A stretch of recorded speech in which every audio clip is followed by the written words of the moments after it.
जितनी भी माताएं एकादशी का व्रत करती, बहुत ध्यान से सुनना आज की कथा को।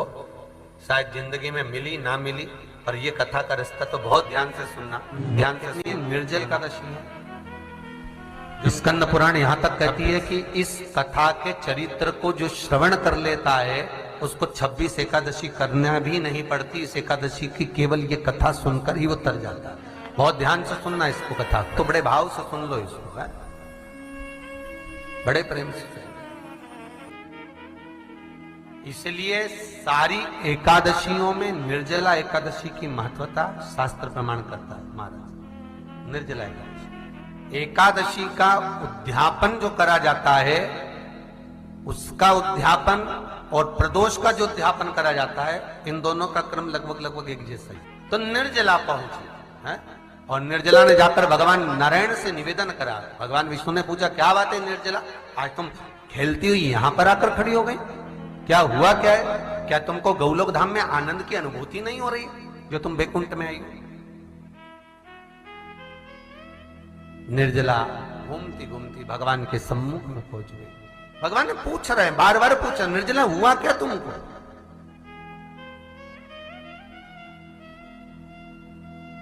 ए निर्जला, एकादशी, हुआ क्या है तुमको? क्या कारण है तुम्हारे यहां आने का, बैकुंठ पहुंचने का? बहुत ध्यान देना महाराज। शास्त्र कहता है सोमवार, मंगलवार, बुधवार, गुरुवार, शुक्रवार, शनिवार, ये देवता वो देवता सबके व्रत कर लो, सारे व्रत कर लो, पर ये व्रत आपको परमात्मा के धाम तक लेकर नहीं जा सकते, क्योंकि इनका जो पुण्य है वो मृत्यु लोक में आप थोड़ा सा भी व्रत करते हैं तो पुण्य समाप्त हो जाता है। पर हिंदू धर्म के 3 व्रत ऐसे बता दिए जिन व्रतों का पुण्य समाप्त नहीं हुआ।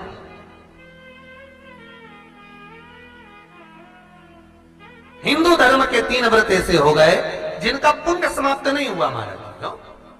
जिनका पुण्य प्रबलता में बढ़ता गया। पहले नंबर पर एकादशी, दूसरे नंबर पर प्रदोष, और तीसरे नंबर पर शिवरात्रि। एकादशी भी 26 है तो प्रदोष भी जम के बोलते जाओ 26 है। शिवरात्रि केवल 12, केवल 12, और अगर अधिक मास की पड़ जावे तो ये 13, पर अधिक की आय तो 13 है। तो यहां शास्त्र कह रहा है कि 3 व्रत हमारे यहाँ जिनका पुण्य समाप्त नहीं हुआ, जिनका पुण्य प्रबल हुआ, बड़ा। इसलिए आज भी माता एकादशी का व्रत करती है, और एकादशी का व्रत कर कर अगर कोई जीवात्मा को देते हैं, कोई मर भी गया तो उसको एकादशी का दान देते हैं। एकादशी का उसको दान दिया है। महाराज निर्जला खड़ी है, पूछा क्यों आई हो, क्या कारण? निर्जला आई, तब लक्ष्मी मैया उठकर निर्जला के करीब में गई। निर्जला बहुत सरल थी निर्जला। कहते हैं कामा एकादशी सबसे लंबी है। कौन सी एकादशी?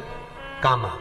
फिर मोक्षदा उससे नीची है महाराज, और निर्जला जो है बिल्कुल छोटा स्वरूप है। निर्जला का मतलब देखा जाए तो केवल 2 चोटी करी हुई है। मस्तक पर भोर लगा हुआ है निर्जला के, माथे पर बिंदी लगी हुई है निर्जला के, सुंदर गले में तुलसी की मालाएं पहनी है निर्जला, हाथ में जो हथ फूल जैसी माताएं पहले पहनती थी, आपको ध्यान में होगा, ऐसा बड़ा फूल होता था, अंगूठियां पड़ी होती थी, हाथ में ऐसा लगा रहता है। तो निर्जला हथ फूल भी तुलसी के धारण करी।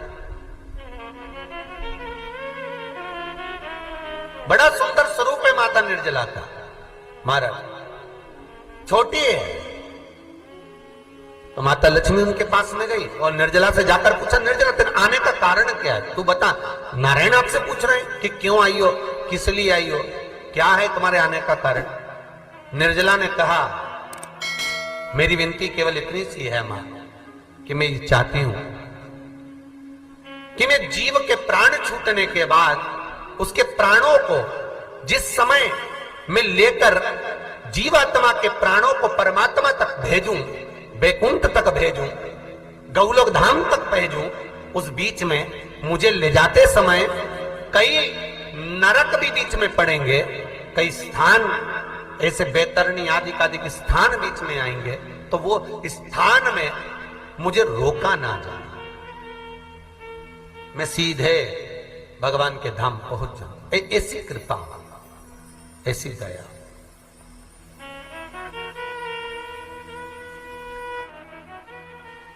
स्कंद पुराण यहां तक कहती है कि इस कथा के चरित्र को जो श्रवण कर लेता है उसको 26 एकादशी करना भी नहीं पड़ती। इस एकादशी की केवल ये कथा सुनकर ही वो तर जाता है।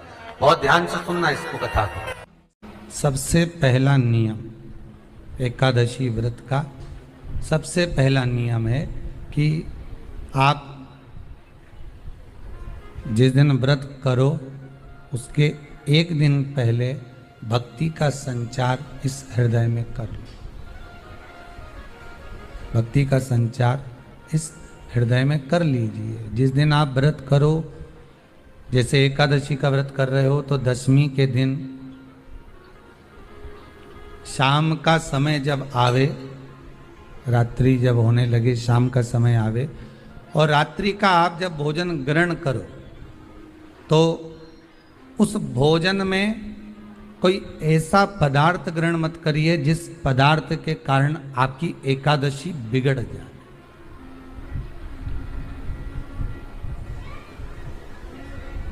कोई बेकार भोजन में ग्रहण नहीं करना, श्रेष्ठ भोजन ग्रहण करिए दशमी के। और एकादशी का दूसरा नियम बहुत ध्यान से सुनिएगा। जिस दिन आपकी एकादशी का व्रत हो उस दिन प्रयास करिएगा कि अपने हाथ से किसी भी वृक्ष की कोई पत्ती टूटे ना। अपने हाथ से किसी भी वृक्ष की, पौधे की, किसी भी वृक्ष की पत्ती अपने हाथ से ना टूटे। बहुत ध्यान दीजिएगा महाराज। एकादशी का ये दूसरा नियम है कि अपने हाथ से किसी पौधे की, किसी वृक्ष की, किसी डाली की कोई पत्ती टूटे ना, कोई पत्ती ना टूटे, इसका प्रयास करिए।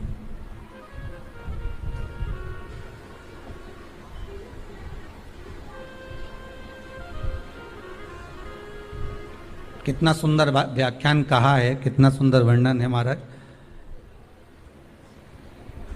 कि मात्र एकादशी का व्रत कर लेने पर, मात्र एकादशी का व्रत कर लेने पर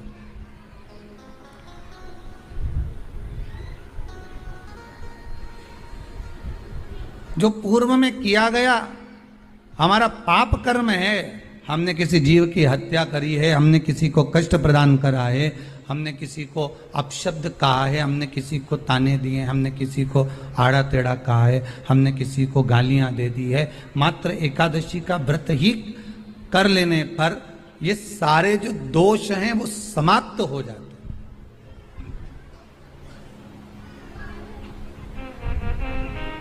सारे दोष हमारे समाप्ति पर आ जाते हैं।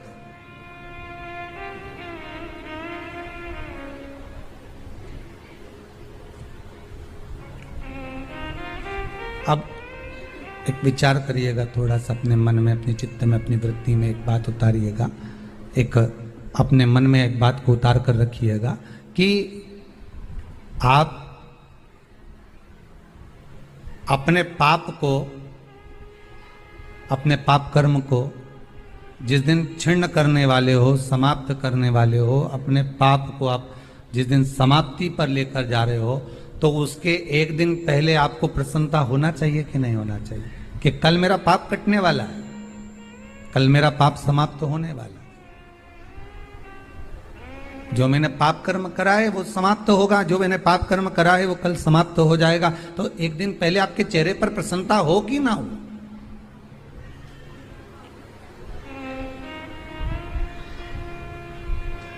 और चेहरे पर वो प्रसन्नता आपके आना चाहिए कि कल मेरा एकादशी का व्रत है, आज दशमी है, कल एकादशी का व्रत है, तो कल मेरी जब एकादशी का व्रत रहेगा तो मेरा ना जाने कितना कितना पाप, कितना असत्य, कितना झूठ, कितना प्रपंच वो समाप्त हो जाएगा। इसमें मुझे प्रसन्नता हो, इसमें मुझे आनंदता हो।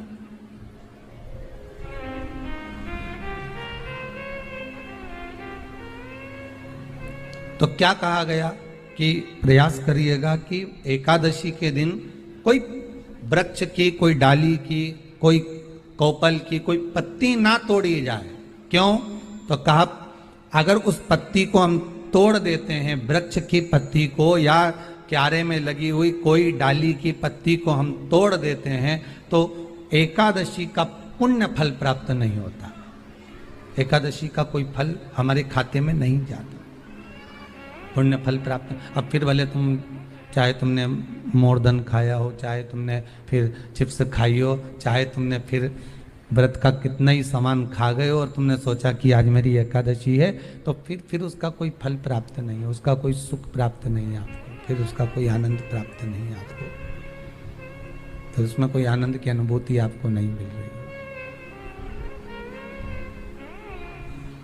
को याद रखिए, गौदान और एकादशी, श्रीमद वल्लभाचार्य जी ने मायावत का खंडन करा था जगन्नाथपुरी में, और श्रीमद वल्लभाचार्य जी ने कहा था एकादशी मरने के बाद मत दो, एकादशी जीते जी दो। कहा था कि नहीं कहा था? जीते जी दान करिए। इसलिए जगदीश में, जगन्नाथपुरी में एकादशी उल्टी लटकी हुई है। करें आपने दर्शन? जगदीश में एकादशी को उल्टा लटकाया। क्यों? क्योंकि वल्लभ ने कहा कि एकादशी जीते जी दो। कई पंडितों कहते हैं तुम्हारे दादाजी मर गए, जब 12वें का दिन होता है ना तो पंडित जी संकल्प छुड़ाते हैं, देव एकादशी। बड़े बेटे ने 5 दे दी, छोटी बहू ने 3 दे दी, उसने 2 दे दी, उसने 2 दे दी, तो क्या तुम्हारे दादाजी भिखारी थे जो तुम्हारी एकादशियां लेकर जाएंगे? और तुम कौन होते हो दादाजी को एकादशी देने वाले? तुमने कौन सा इतने पुण्य कर लिए जो तुमने एकादशी दे दी? एकादशी के दान की महत्वता श्रीमद वल्लभाचार्य जी ने कहा कि कोई व्यक्ति अगर खटिया पर सड़ रहा है, पलंग पर तड़प रहा है, हॉस्पिटल में पड़ा हुआ है, तो निवेदन है कि उसको देखने जाओ तो अपनी करी हुई एकादशी में से 2 एकादशी का दान उसको तुरंत दे दो। क्यों? तो जिससे उसको मोक्ष मिल जाए, मरने के बाद नहीं। क्योंकि मरने के बाद तो वो 10वें के दिन, गरुड़ पुराण में लिखा है 10 दिन तक जीवात्मा घर की अटारी पे रहती है। कितने दिन? 10 दिन। 10 दिन के बाद जीवात्मा चली जाती है। कहां जाती है? उसको जहां जाना है। 3 दिन में उसको भोग भोगना पड़ता है जीवात्मा को। 3 दिन नरक का भोग भोगती है, उसके बाद स्वर्ग का भोग भोगती है। 18 दिन में ये प्रोसेस पूरी हो जाती है। कितने दिन? 18 दिन। 18 दिन के बाद में उस जीवात्मा को धान के खेत में पटका जाता है। किसके खेत में? धान के, चावल के खेत में। इसलिए कहते हैं एकादशी के दिन चावल मत खाओ। कहते कि नहीं कहते? और क्या कहते हैं? द्वादशी के दिन चावल खाना जरूरी है। एकादशी का पालना करना है तो द्वादशी को चावल का 1 गिरास खाओ, तब द्वादशी को चावल खाओगे तो एकादशी लगेगी। चावल नहीं खाओगे तो एकादशी नहीं लगेगी। द्वादशी को चावल खाना जरूरी है। क्यों कहते हैं? क्योंकि धान के खेत में जीव को छोड़ा जाता है, उस धान के खेत में, चावल के खेत में जीवात्मा रहती है। उसको चिड़िया खाती है तो चिड़िया के रूप में जन्म लेता है, मनुष्य खाता है तो मनुष्य के रूप में जन्म लेता है। इसलिए एकादशी के दिन चावल नहीं खाया जाता, क्योंकि एकादशी के दिन हम चावल खाएंगे तो जीव हत्या का दोष लग जाएगा। फिर कब खाना है? द्वादशी के दिन। द्वादशी के दिन क्यों खाया जाता है? क्योंकि हम एकादशी के व्रत करे रहते हैं, और पहला घासा जब चावल का खाते हैं तो अपनी करी हुई एकादशी का पुण्य, जितने जीव हमारे मुंह में जाते हैं उनको उसका पुण्य मिल जाता है, और उनका फिर जन्म नहीं होता, वो तर जाते हैं, उनको एकादशी का भाग मिल जाता है।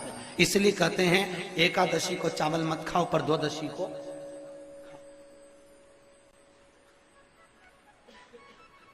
खाइए। 10 दिन तक जीवात्मा है, और आपने एकादशी कब दान दी? बोलो जम के। 12वें के दिन, 13वें के दिन आपने एकादशी का दान दिया, वो मिली उनको? अरे बोलो अच्छे से। कई तो अभी तक कर रही होगी, हमारे दादाजी के निमित्त की कर रहे हैं, कर ले। फिर वही वाली बात आ गई, गुलाब के फूल में पानी जारी है। एकादशी के दिन शंकर भगवान को चावल का दाना चढ़ाना चाहिए कि नहीं चाहिए?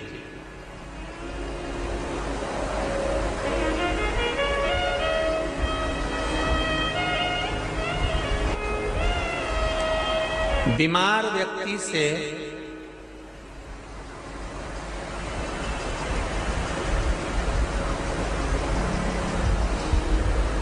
कोई बीमार व्यक्ति है, बहुत रोगीला, उसको बहुत रोग है, शुगर है, बीपी है, थायराइड है, सब कुछ है उसको। और वो रोगीला व्यक्ति जब डॉक्टर के पास जाकर पूछे, डॉक्टर साहब मेरी तबीयत ठीक नहीं रहती है, मैं बहुत कष्ट में रहती हूँ, बहुत तकलीफ है शरीर में, और अभी सावन का महीने का व्रत आ रहा है डॉक्टर साहब, 1 महीना में व्रत करती थी पहले, करूं कि नहीं करूं? तो डॉक्टर साहब क्या बोलेंगे? बोलते जाओ जरा जम के। डॉक्टर बोलेगा कि आप व्रत मत करो। डॉक्टर एक बात कहेंगे, शरीर स्वस्थ रखना है, व्रत बाद में हो जाएगा, अगले वर्ष कर लेना, पर अभी शरीर को सही रखने के लिए दोनों समय अच्छे पेट भरकर सात्विक भोजन करो और अपने शरीर को ठीक करो। सात्विक भोजन अपने शरीर को, व्रत बाद में भी हो जाएगा, अगले वर्ष हो जाएगा।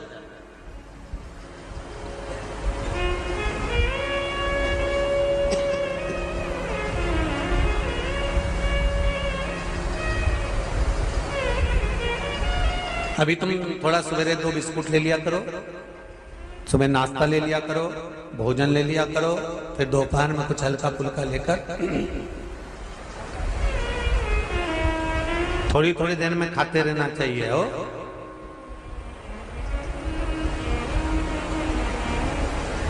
थोड़ा थोड़ा खाओ, थोड़ी थोड़ी देर में खाओ, एक साथ सुरसा जैसे मत निपटा जाए, थोड़ा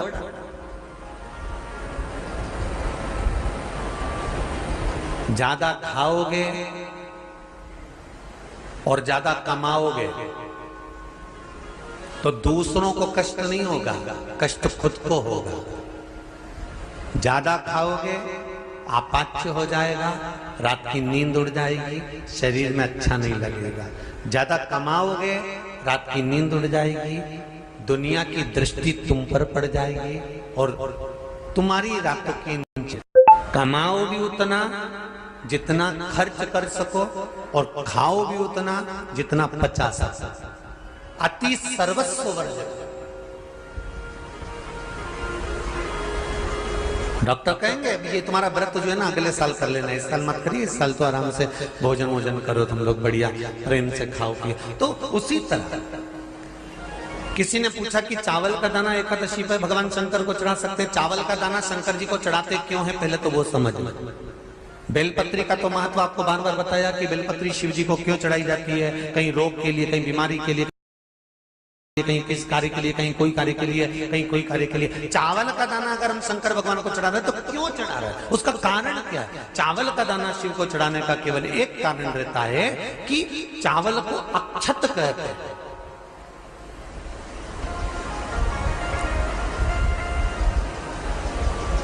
अक्षत का मतलब होता है अक्षय।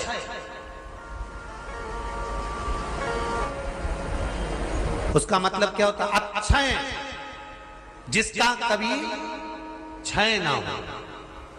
जब हम भगवान शंकर को चावल का दाना चढ़ाते हैं, जैसे बहुत ध्यान दीजिएगा महाराज, बहुत समझने वाली बात है, बहुत ध्यान से।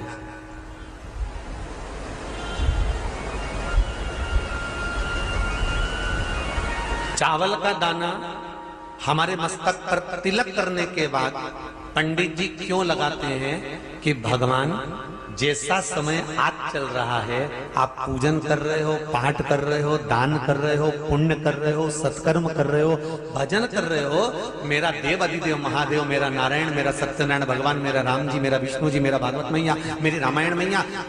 ब्राह्मण मस्तक पर तिलक लगाने के बाद चावल इसलिए लगाता है कि जैसा समय आज चल रहा है, भगवान तुमको ऐसा ही समय बनाकर रखे और तुम ऐसे ही 4 चांद लगाते रहो, दान पुण्य संकीर्तन करते रहो। इसलिए मस्तक पर चावल का दाना लगाया जाए।